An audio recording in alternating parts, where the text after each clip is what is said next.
Welcome to an episode of Rinse and Repeat, hosted by myself, Ilse Wolfe from Wolfe Property Coaching. I have a very special guest on the other side of the world, another time zone over in Baltimore, USA, Ryan Greenberg. Welcome to Rinse and Repeat. Hey, thank you. Thank you. I think it's a whole nother day here in Baltimore.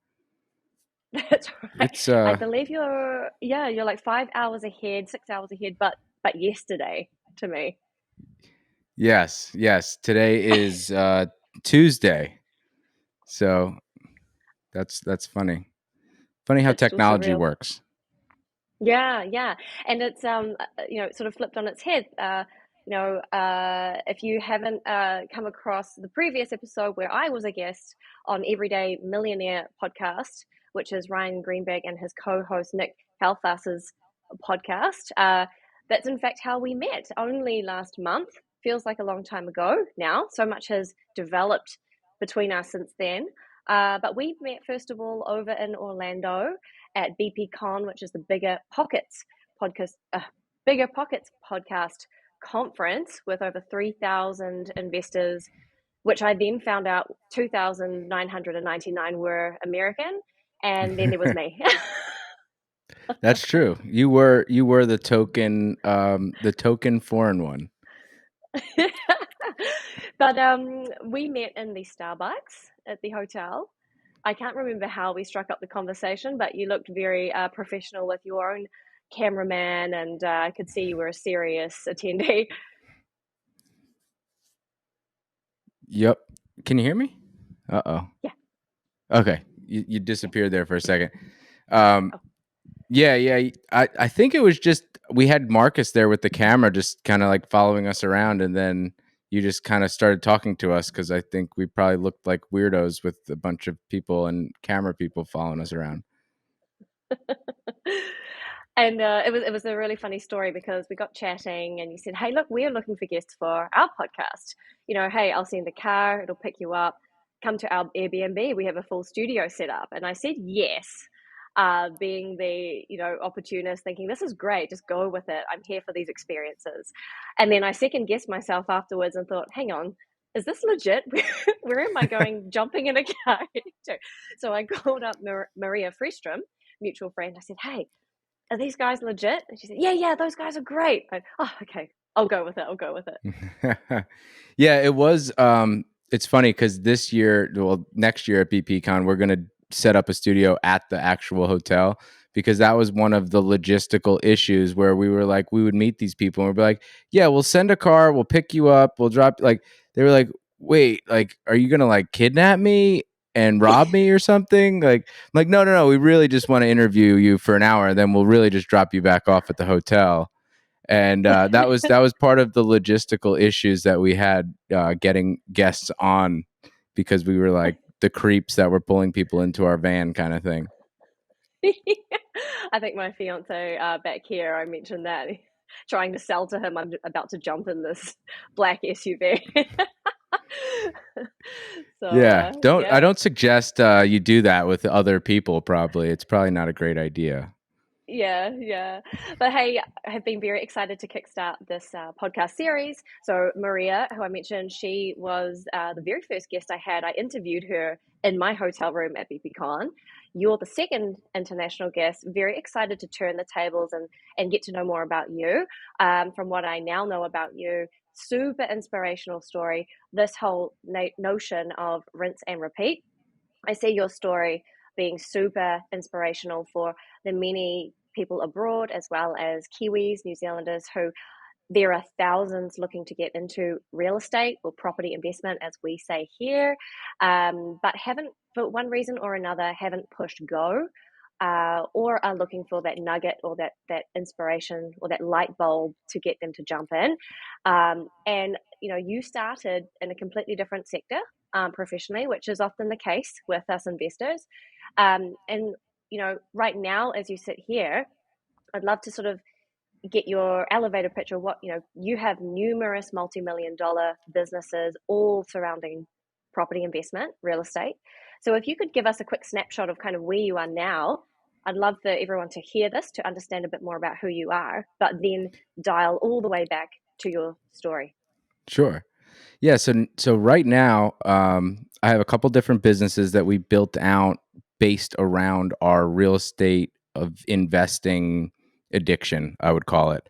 We started buying all of these properties, and then we realized where there were kind of holes in the industry where, like property management wasn't a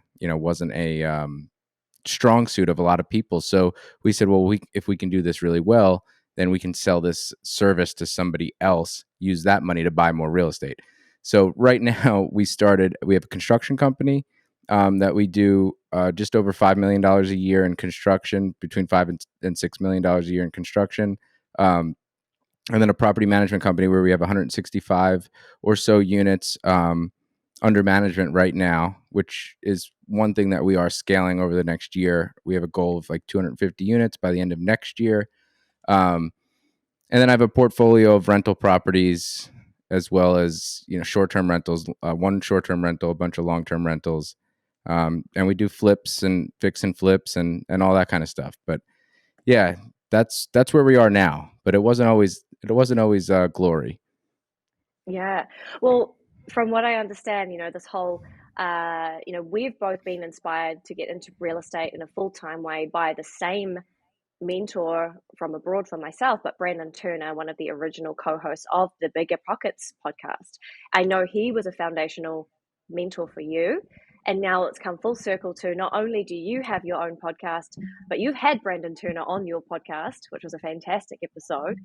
So I'd love to go all the way back to kind of what it was that tickled your fancy as such for with real estate, but what you were doing pre-real estate, and kind of understand some of those turning points that gave you the exposure or the light bulb, and what gave you your entry into property. Yeah, so I started my career as a teacher. I was a public school teacher here in Maryland for 9 years. That's what I went to college for it. That's what I thought I was going to do for the rest of my life. And then I got a job and I was working and realizing that being a teacher didn't afford me the lifestyle that I really wanted. Um, so I was always hustling. I was always doing different things. I was actually a boat captain. I went to school through the U.S. Coast Guard and got a captain's license. And I was running boats in the summertime here since we don't have school during the summer. And I was doing a bunch of stuff around boating. And luckily, with the boating industry, there's a lot of rich people. And a guy kind of took me under his wing. And he just had a boat behind one of the ones that I was working on. And it was an older guy, happened to be a real estate and business guy. And he's the one that actually got me started. I started listening to Brandon Turner on the Bigger Pockets podcast.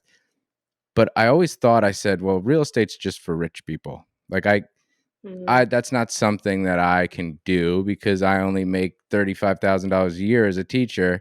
How could I ever buy more real estate, or buy any real estate for that matter? The first thing I did through listening to the Bigger Pockets podcast was I bought a house with 3% down, and I rented out the rooms. So I did a house hack, as the house hacking, right? the BP, the BP community deemed it. So I rented out the rooms in my house that I bought. I came out of pocket like $14,000, and that was all I had. Like my mom let me borrow a few $1,000 at the time. I had a couple $1,000 saved up, and like that's what I needed to close was like 14 grand. I bought that house. I rented out the rooms, and then I went from paying like $1,000 a month in rent to not paying anything at all. And then I watched as my bank account grew. I'm like, oh wow, there is something to this. Like I am a real estate investor, and I started just digging in and listening to more podcasts, this and that. Started to hear about private lending and people that were, basically lending out their money to other investors. So the guy that I'm talking about, his name's Leon. So shout out to him because he's a big reason why I'm here. Huge. Basically, he started cooking me dinners at night because he would see me. I would go out fishing with clients all day. I was the captain for rich people that bought a big boat and didn't know how to drive it. So I would do everything from drive it out there, find the fish for them to catch, come back, clean the fish, fillet the fish, clean the boat. I was just working, constant work. So he would just this old man start cooking me dinner. I basically said, I really want to get into real estate investing. I knew he had some businesses and this and that.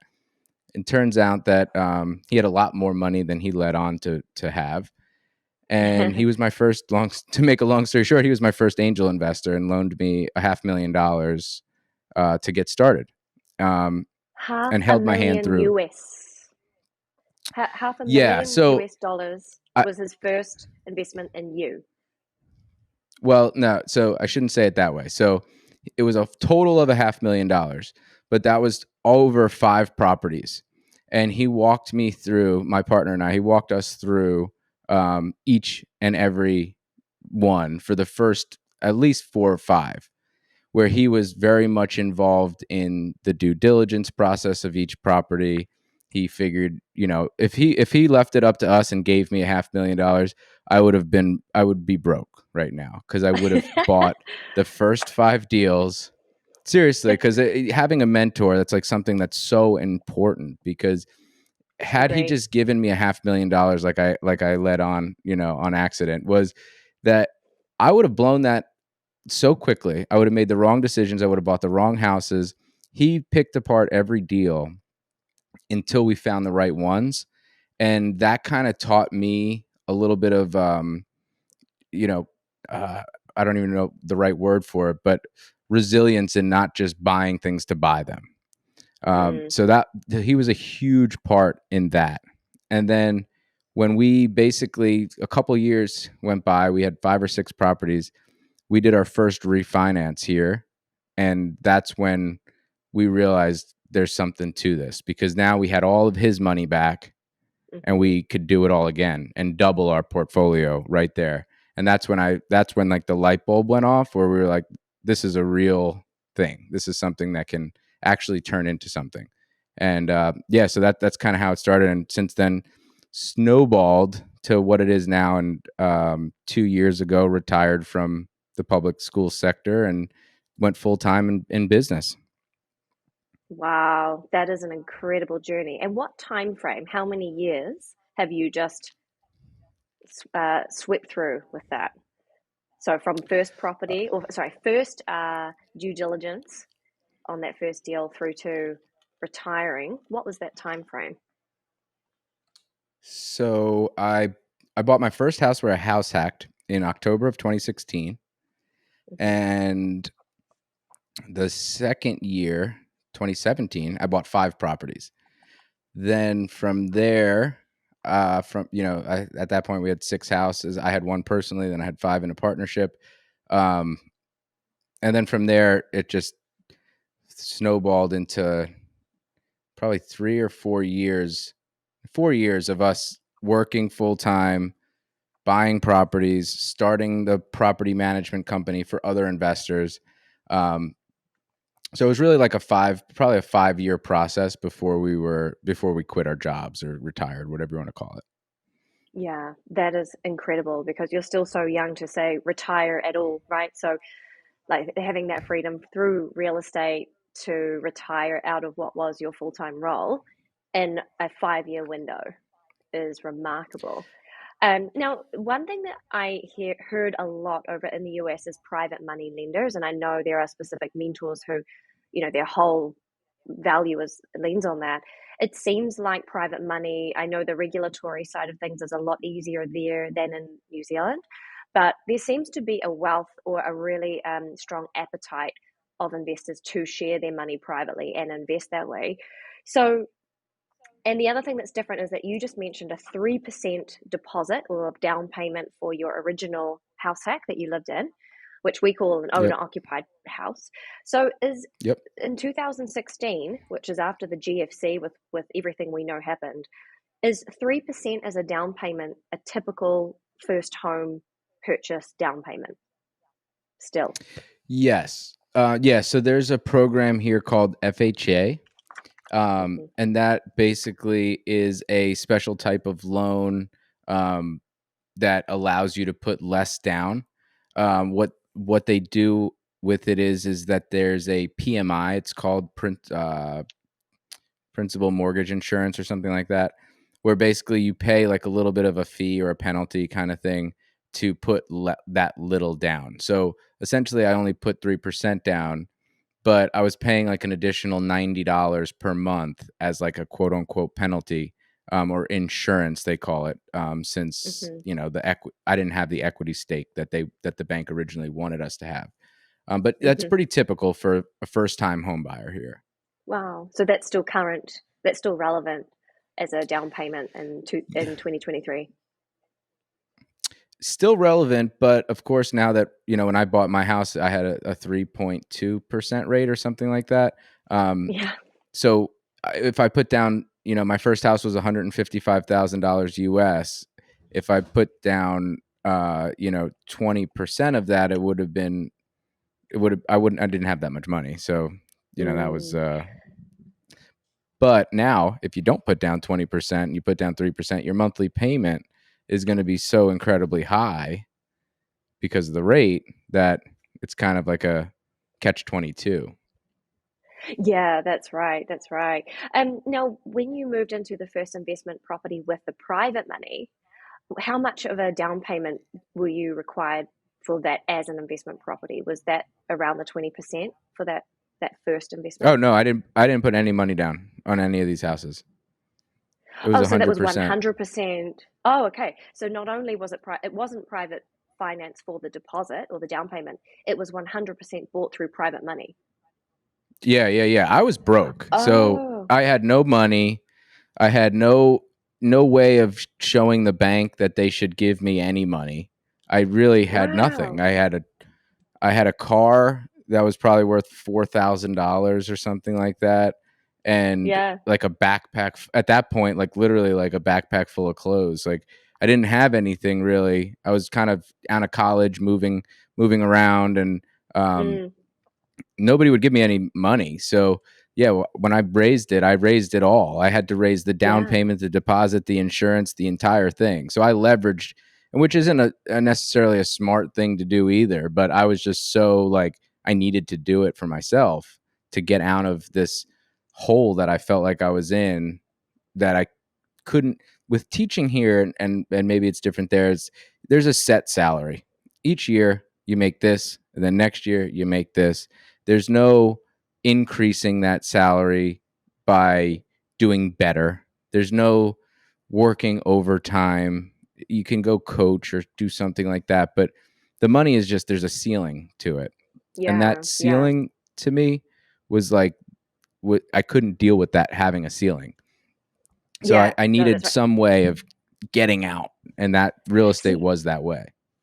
see, and that's it, right? It's you know, we have to find a way to get started. So you're saying, I at that point sounds like you didn't even, you had the teacher's salary, or just before you had the teacher's salary as well. You're saying you had nothing, not even the down payment, but what you had was that fortitude to find the solution. You know, for Kiwis, it would be, how do I find the deposit or the down payment?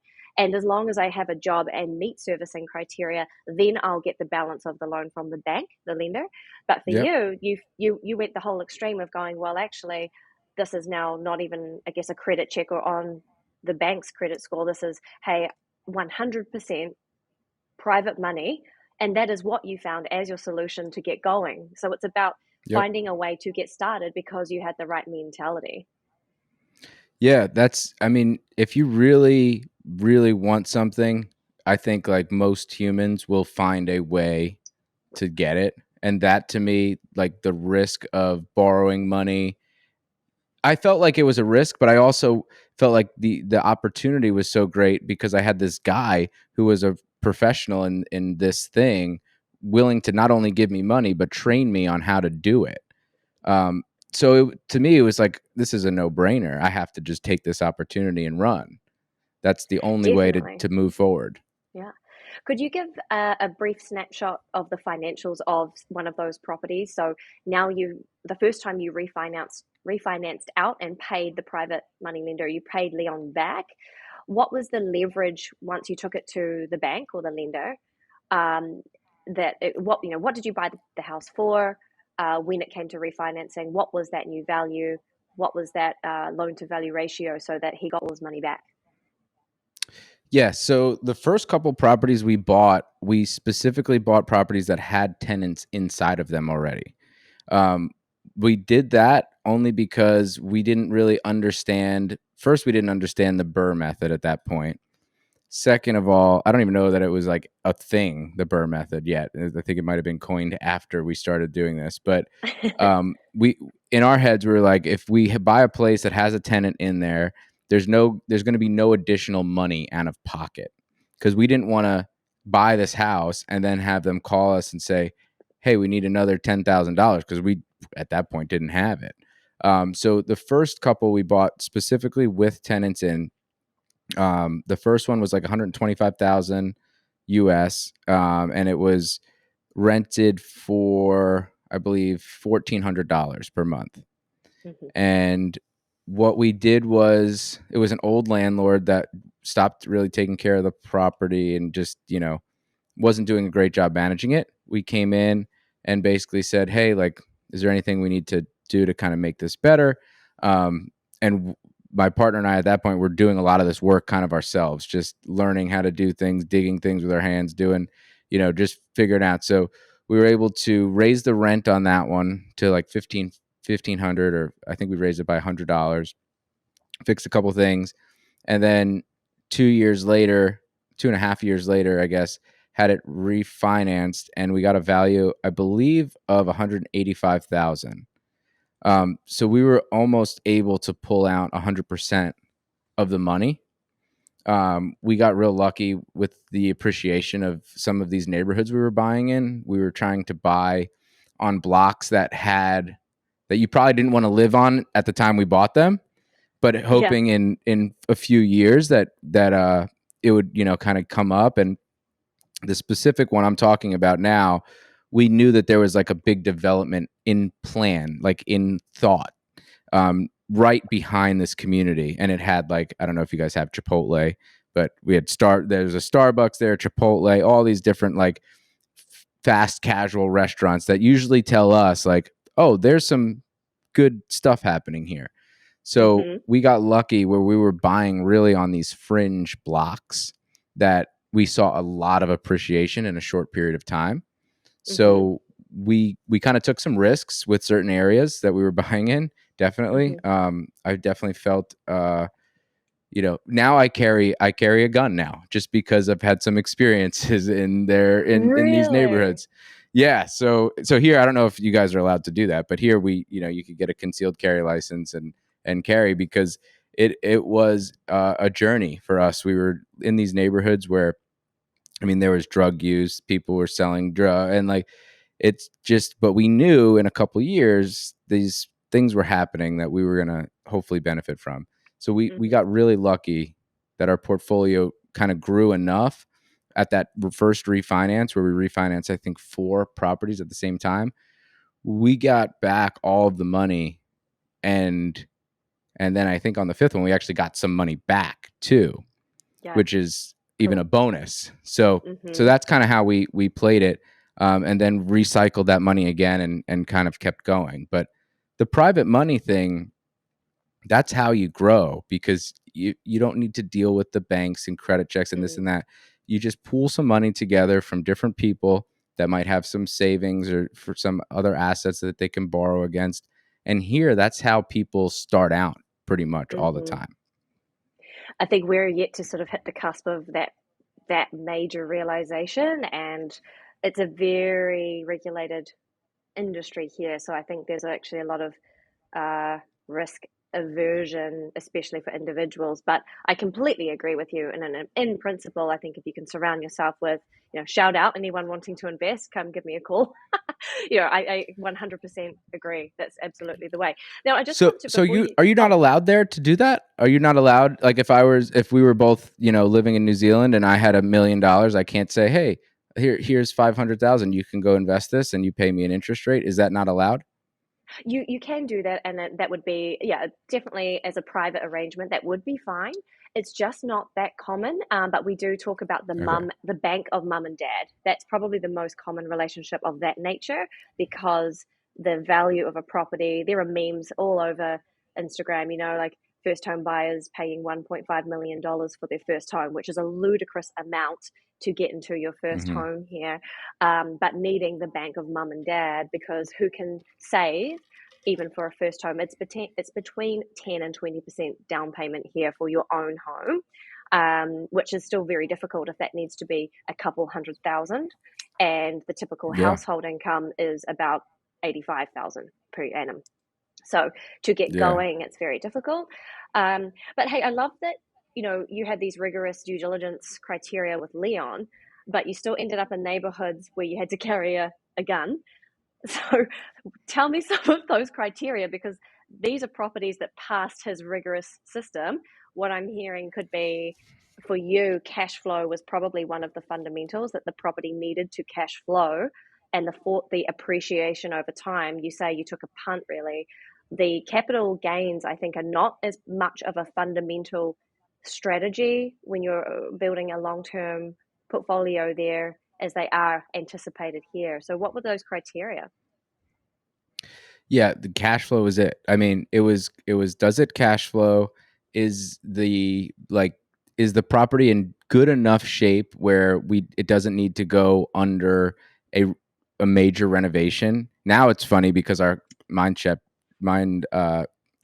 it's kind of shifted to be, now we want the most messed up property so we can rehab it and Yeah. gain those that appreciation that way. But really, we were looking for cash flow. We were looking for tenants that had good history. So, like I said, I wasn't a real estate agent at the time. I was hiring other agents, and my criteria was like, we wanted it to be tenant occupied and them to be current on their rent. So we didn't want to pick up any kind of like stragglers that needed to be evicted or anything like that. As Mm-hmm. far as the neighborhoods go, the neighborhoods that we bought in were actually just outside of the neighborhoods that we lived in. So basically, after we graduated college, my partner Tyler and I, we moved separately, but we moved to the city, and that's kind of what happens. Everybody moves to the city, they party for a couple of years, and then they get married and have kids and move to the suburbs. That's typically the story of what happens here. So we moved to the city. Just north of us, like, I don't know, a couple blocks north of us, it was pretty gnarly. Like, there was a lot of activity. But a couple years ago, where we were living, you wouldn't want to be there. So we saw the trend moving north.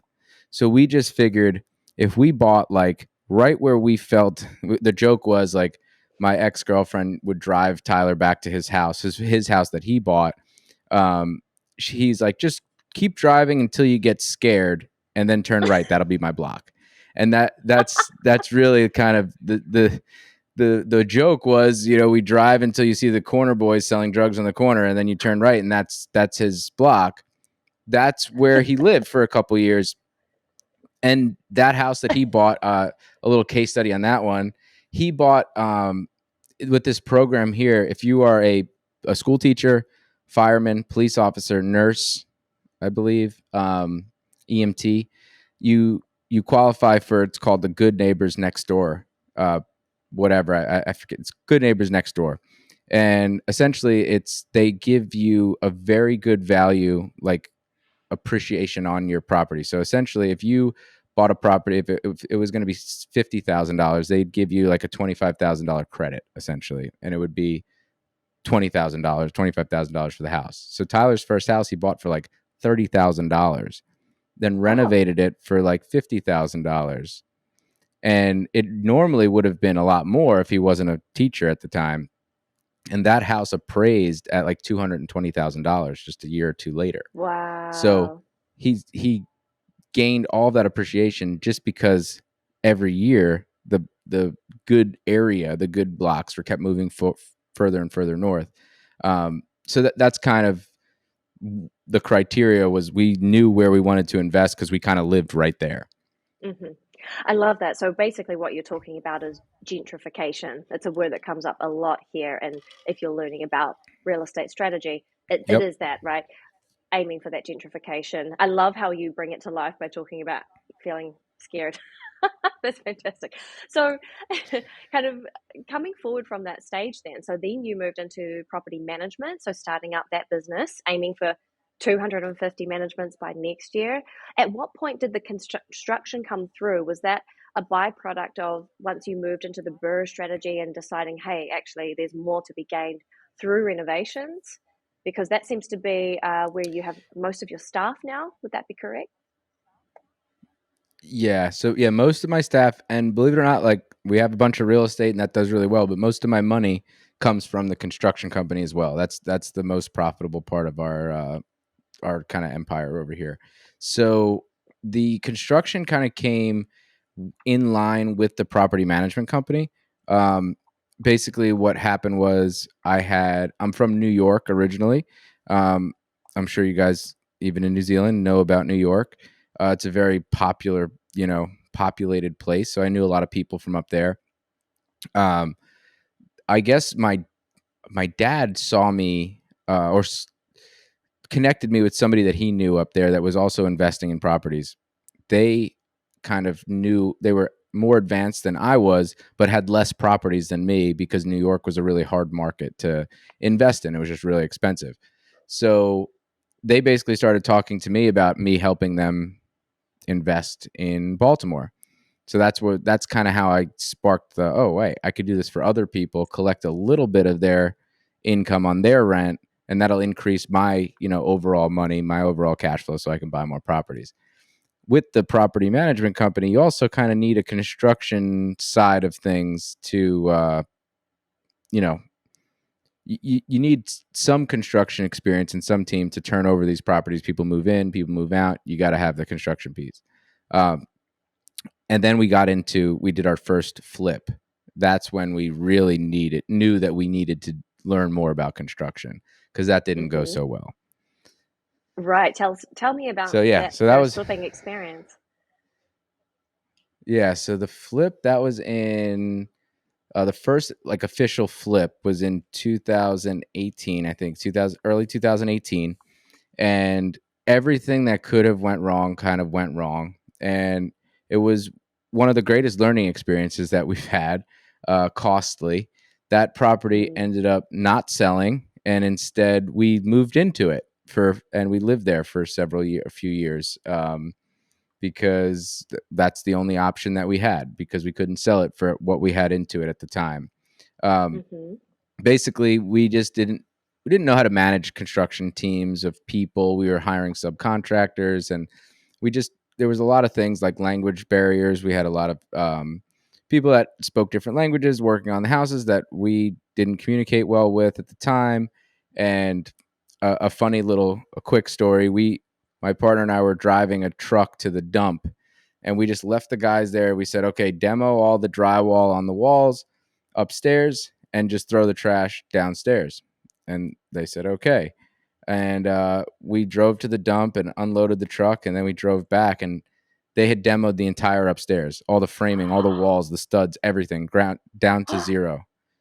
And The studs. we looked at everything. It was completely demolished. We walked up. I nearly like had a heart attack because when I walked upstairs and there was no walls up, there was no nothing.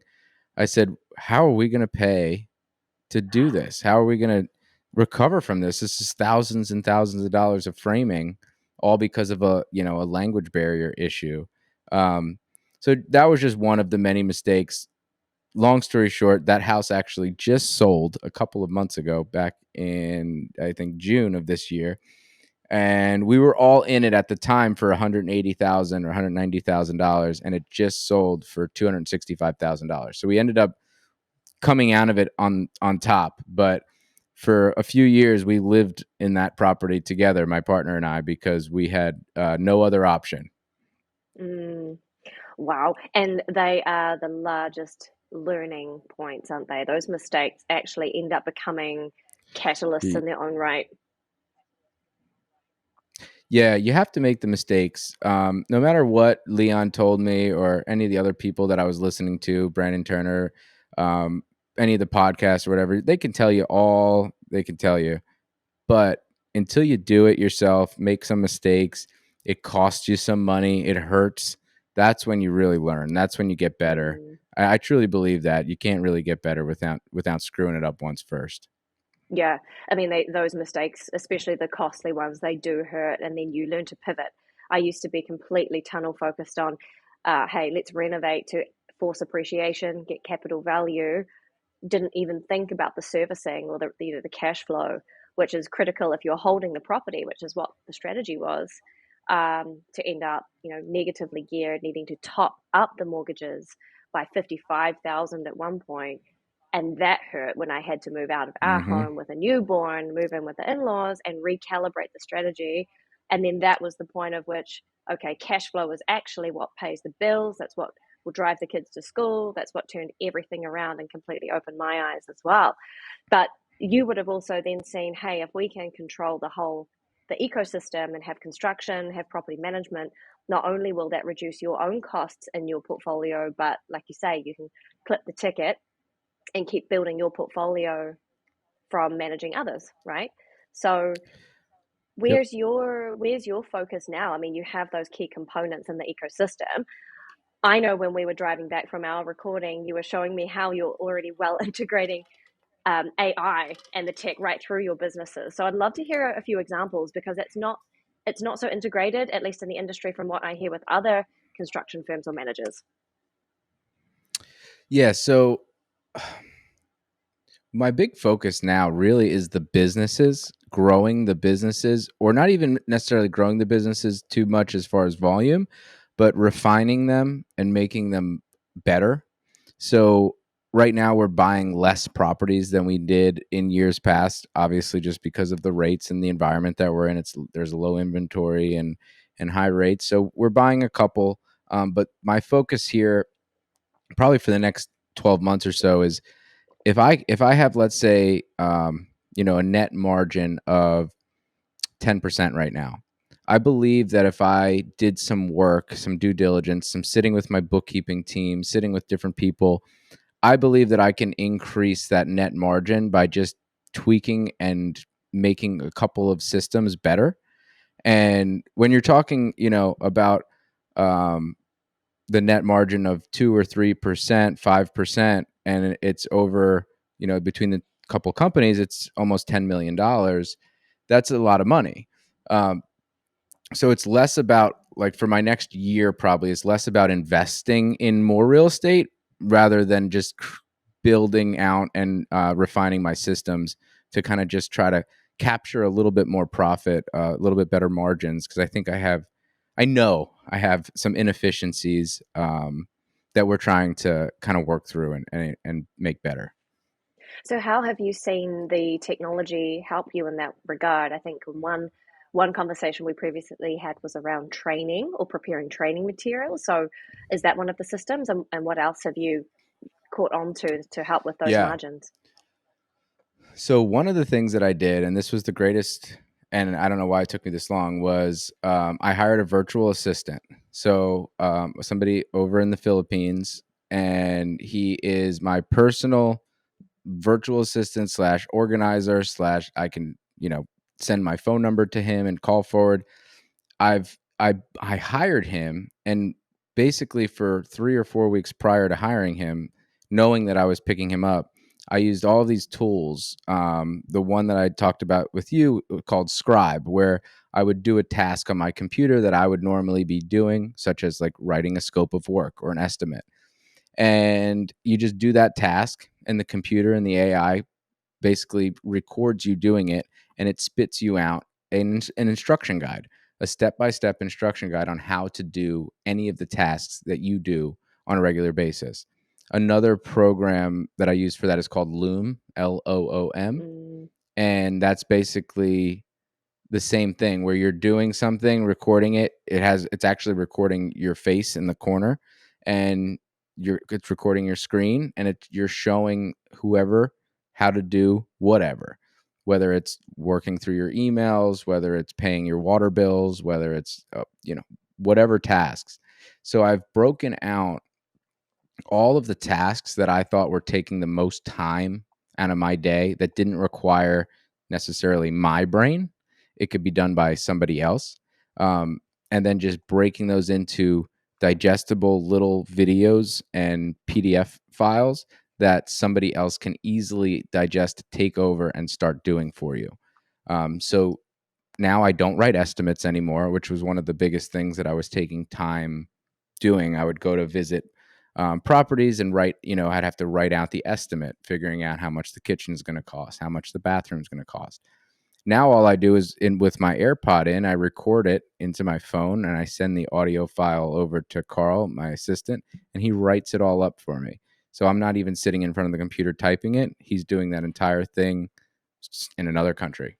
So those things, those efficiencies, that's what I'm finding, and that's what I'm trying to kind of increase is me taking my own time. I should be selling. I should be out talking to people. I should be doing podcasts. I shouldn't be sitting in front of the computer and just typing up, regurgitated information.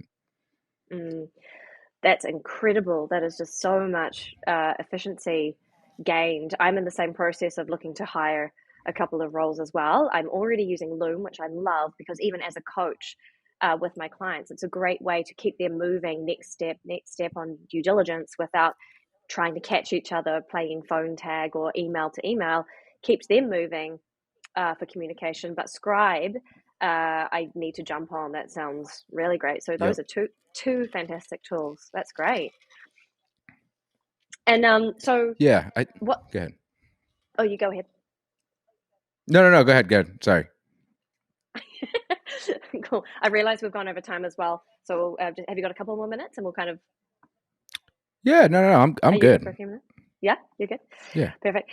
Cool. So, just separately, we've been working out how there's a way that hopefully, I can apply your services, and basically, I will call you my power team, all the experts on the ground to look to expand my portfolio and pick up the BRRRR or pick up whatever strategies are relevant, deploying, your construction team, your management, whatever ends up being appropriate. Do you work with a lot of buyers to offer almost like a turnkey service? Is that something unique to how you're helping either? Sorry, is that something unique you're doing to help me kind of find that path into the market, or is this a turnkey service you offer already because you've identified there's an opportunity as a turnkey for construction, investing, and management?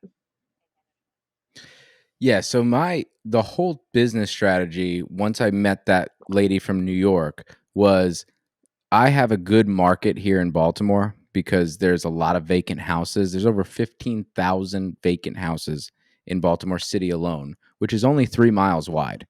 So, like 3 or 4 miles wide, you have 15,000 homes that are still vacant. I saw a good opportunity there. In New York, it's you get a shoebox apartment for $1 million. Here, you can buy a house, a townhouse with 3 bedrooms for $50,000. So the difference in prices from there, or if you take into consideration like California, where it's even more, arguably more Mm, expensive, I saw an opportunity in that where I have the team. I'm already doing the property management. I'm already doing the construction for myself. My thought was I can do a fully vertically integrated business where I can handle the entire transaction from start to finish, from purchase to sale or purchase to management long term, um, using my staff, my people, and service people in areas that aren't going to cash flow as well as we do. So that's my whole business. I've had clients in China. I've had clients in somewhere in the Middle East. We have a client right now in Colombia, down in South America, and my value is that I'm here. I'm in the field. I'm driving around myself. It's not, just I have my truck. I'm driving. I'm seeing these properties myself. I FaceTime people, so people trust me, and I think I've done a good job of building my own portfolio and showing kind of people how you can do that here in Baltimore.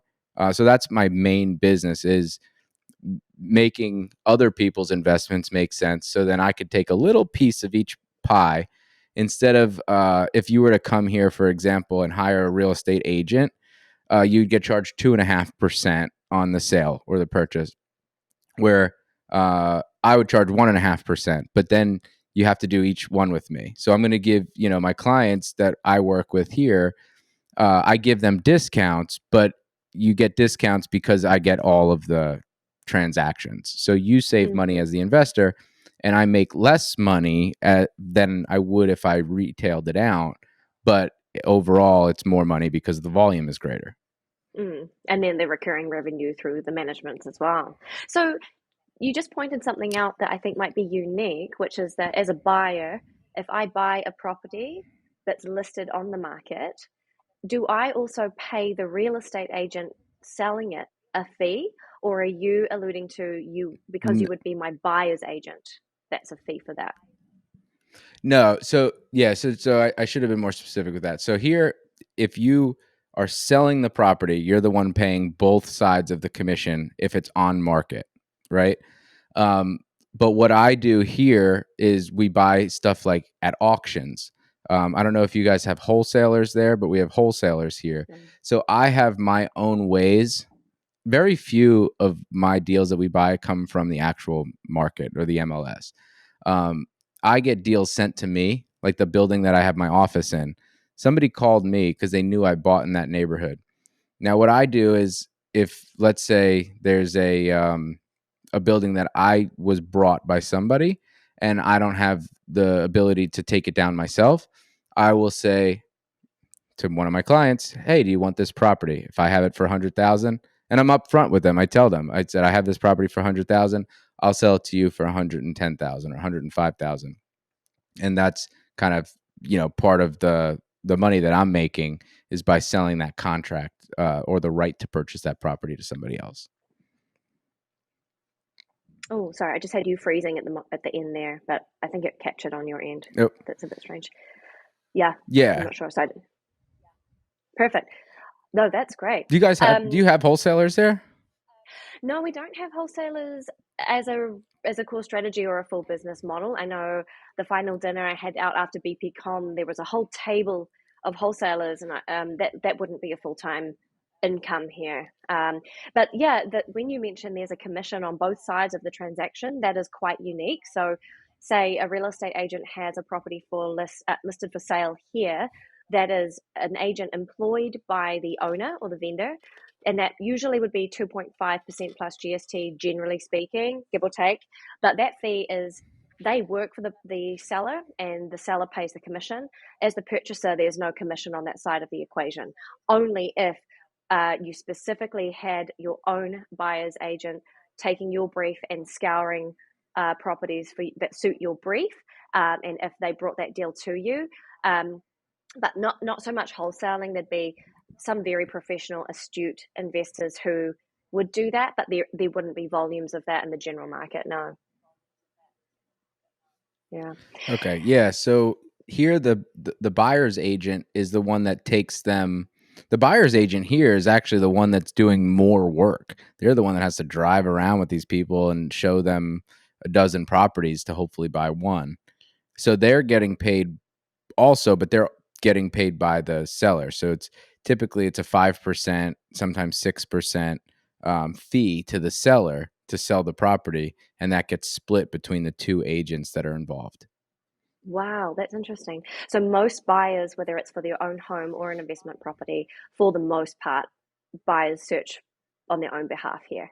It's a smaller market as well, but generally we work out what we like, what we don't. But I think that's where there is an opportunity to do it in a more refined way, like with that model, because I see it all the time.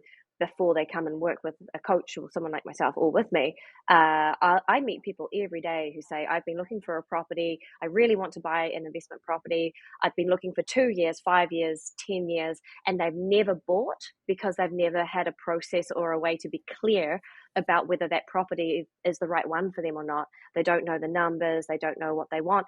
And if they're comparing a standalone single family house to, a duplex, they both have different benefits and different risks, but they have no system of evaluating, well, which is the correct one for me versus the one that's wrong, and then just non-action as a result. So I think there's a lot of value in having the professionals involved to help with that. Yeah, you definitely. I mean, I definitely for the first couple. I even tell people like, I love to manage your property, but if you're gonna if you're buying your first rental and you're local, you should manage it for yourself first before you hire me. just so you understand what the value of hiring somebody is. Because if I sit here and I charge you 10% of your rent or whatever it is per month to manage your property, and you say, oh, he's just sitting there collecting all this money doing nothing. And then you manage it and you realize, oh, there's a lot that goes into this thing. Mm. And I think you should get out there and do it. You got to do it yourself, but you need a mentor to get you through that tape to the closing table. Then from there, you got to take some things on and do them yourself. I do think that's good advice. You have a coach, and then let that coach help you manage your own property rather in the beginning. And then you get a couple and you realize this sucks. Managing properties sucks. Uh, you'd much rather do something else. Most people would much rather do something else than manage these properties. I can go on with stories and stories and stories of fun issues that we have here that people don't think you deal with. I mean, I've had this just this week. Toilets overflowing in properties and major backups, and excavators digging up front yards because the water meter's broken. It's like, it's always an emergency with property management. It's always something ridiculous. So take and learn that, like, have a coach. Yeah. You hire you as a coach and do a lot of those steps kind of alongside a mentor, and you'll learn. I think you'll learn so much more that way. For sure. And that's the best way to understand the true value, because that is the perception with property management. Oh, what's your rate? And people initially, investors will compare, oh, here it's sort of 8%, 8.5. If you get lucky, it might start with a 7% plus GST plus tax. And they compare, on paper, that doesn't really tell you anything about what's involved. So having that appreciation for it is that's great advice, Ryan. I love that. Hey, now, Yeah. I won't keep you too long, but just going all the way back to the beginning, which I'd love to hear. You mentioned that, and I will put a note here for everyone to click back to as well. Is your podcast episode hosting Brandon Turner, which was kind of a full circle meeting with him, because somehow through a charity auction, you basically, was it you or Nick managed to get a condo of his, and somehow, how Yep. did you get the podcast interview? I'd love to hear more. So Nick and I are partners in the podcast, but not partners in business. He is similar to my business partner, and he's like loves risk. He's a very risk hungry type of guy. So we were at BPCon 22, and one of the one of the things that they were auctioning off was a week at Brandon Turner's apartment in Maui, or a condo in Maui. So Nick turned to us, and we weren't even in this auction. We were actually outside at the bar. Nick said, "What would it be worth to get Brandon Turner on the podcast?" And I said, "I don't know, 10 grand or something." Just joking. Not like it was. We were just sitting around having drinks, like kind of BSing, and he said, "Okay." And then he kind of we were with this big group, so we kind of didn't realize that he disappeared, and nobody realized that he was gone. But he was gone. He was at the charity auction, and he bid and won for $8,000 a week at Brandon Turner's thing, not knowing that we could do a podcast with him or anything. So later that night, we were going to the last event, the party, and he said to us, "Hey, I'm going to go up to Brandon and ask him if he'll be on the podcast when we go to his thing." We're like, "Dude, like you didn't actually do that. You didn't actually bid and buy. We were just hanging out over here." And he's like, "No, I really did." And I was like, "Everybody said, Nick, like you're lying. Like, stop." So Nick pulled down his phone and his American Express. He looked at the thing, showed us the thing. It was like, "Hey, this is $8,000. This is what I just bought. I'm telling you, I bought it." And we were like, "Holy cow!" Okay. So he went up to Brandon and asked, "Hey, will you be on the show?" And he said, "Yep." Talk to my assistant, see when I'm going to be in town, and we worked it out with them to be, in town when he's in town. And yeah, we got to go to his house, hang out for the day, went out to lunch, met some of his friends, his family. It was great. It was he was one of the nicest guys, the most down to earth guys that you'll ever meet. And just a wealth of knowledge of real estate, and just an all around fun human being to be around. So I'm very grateful for that, and for him coming on the show, and spending. Not only did we go on, it's funny, like he had us over his house for the show. I hired video guys in Hawaii to do the filming. And then I had another guest invest with Zasha, who's another like Instagram Mm. personality on Maui. And he was like, "Oh, just bring her over, record it at the house." Like, so we just then had another podcast recorded at his house, which Love was it. just it's a surreal moment. It was pretty cool. So cool. So when I think you saw it on my Insta story yesterday, put the screenshot of, hey, I'm, such a privilege to have been a Yeah, guest on your podcast. You know, who thinks, great company with Brad Sugars, Brandon Turner. And I thought, hey, we got the mutual contact. I'll have to find a clever way to try and either purchase the condo for a night or get that intro to see if he'll come on here with us. But I thought that was a great story. I think it's a really great illustration of who you surround yourself with like-minded people, just grabbing the opportunity. I love that Nick did that. That's a side of him I'm yet to see. So that's really cool to know that he kind of just thought, hey, let's go grab this opportunity. And just as one final maybe word of advice, I'd love to get, you're an educator at heart, which is why you now have your podcast. You've kind of come right back down around yep. to your education roots. Like, what's a piece of advice you would give anyone listening today if they were trying to get their light bulb moment or hadn't quite taken their step into real estate or property investment? What's a nugget you could give them to inspire them to get going, as you have? I think one thing that you really just have to get started, and I think people just have this analysis paralysis where they think that it's going to go wrong. If you keep thinking it's going to go wrong, it's going to go wrong. If you just do it, even if it goes wrong, it's not going to be that bad. And if you did it right and you thought about the worst case scenario, and the worst case scenario is still not that bad, then you just have to do it and get your first one under your belt. Because after the first one, it's like pulling off the Band-Aid. Then it's all good after that.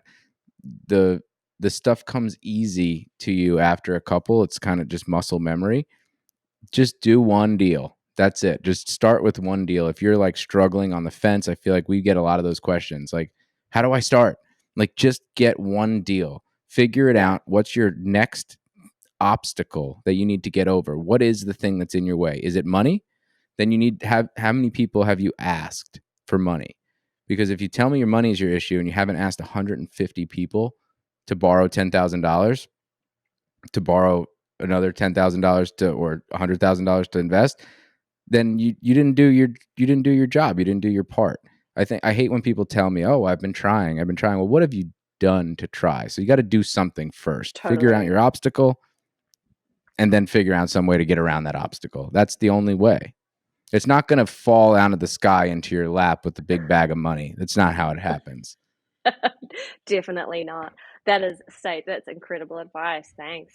Well, hey, thank you so much for being very privileged to have you here as a guest. Really great to chat again, Ryan. It feels like it's been a long time, and with a bit of luck, should be seeing you in a few months, I'd say. But thanks for your time, and have an awesome Yeah, rest of the week. I'm sure everyone here will love following your absolutely. brand. Give you a listen as Everyday Millionaire podcast, and follow you on Instagram. Yeah, absolutely. I look forward to our next meeting with our attorney and our team here to hopefully get some investments under the belt in the U.S. here. Yeah, woo, sounds great.